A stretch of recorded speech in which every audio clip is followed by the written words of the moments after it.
Loïc Fauchon, vous êtes président du Conseil mondial de l'eau. Vous intervenez aujourd'hui dans le cadre de ce forum économique rhodanien consacré à l'Afrique pour dire que le problème n'est peut-être pas aujourd'hui celui du réchauffement climatique, mais peut-être plus celui de la démographie. Qu'est-ce que vous entendez par là?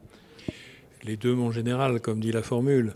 Mais le problème que nous avons à régler d'abord aujourd'hui en urgence, c'est celui de la population, donc on appelle la démographie, c'est celui de la croissance des grandes villes, c'est celui de l'exode rural qui fait que l'eau d'abord est appelée en plus grande quantité dans les villes qui sont à travers le monde, ces mégacités, des réservoirs de pauvreté, et de l'autre côté, un espace rural qui a tendance à être déserté et qui n'est plus en situation de protéger l'eau dont nous avons besoin.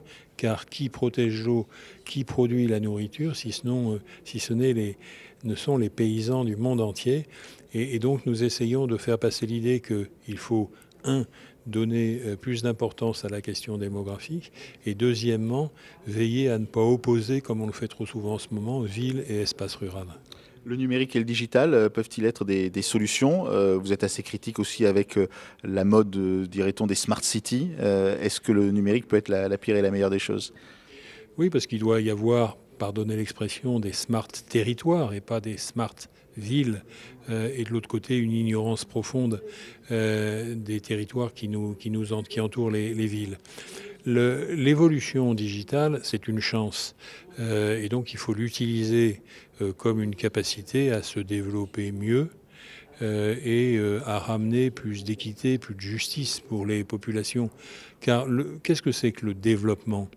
Le développement, ce n'est pas seulement l'accroissement des richesses des États, c'est la capacité que nous avons à mieux répartir, à partager à la fois les richesses et donc les innovations dont nous pouvons bénéficier. L'innovation digitale en est une. Simplement, j'ai attiré l'attention de tous les participants sur le fait qu'il faut savoir maîtriser cette évolution digitale. Vous savez, c'est comme le fait qu'on dise aux enfants, il ne faut pas qu'ils passent leur temps devant un écran. Bon, et bien de la même manière, nous ne devons pas être les esclaves de la digitalisation. La digitalisation doit être au service de l'homme et pas l'inverse, et regarder en finalité le progrès qu'elle peut apporter dans la vie quotidienne des individus et notamment des populations les plus pauvres, et donc notamment en Afrique.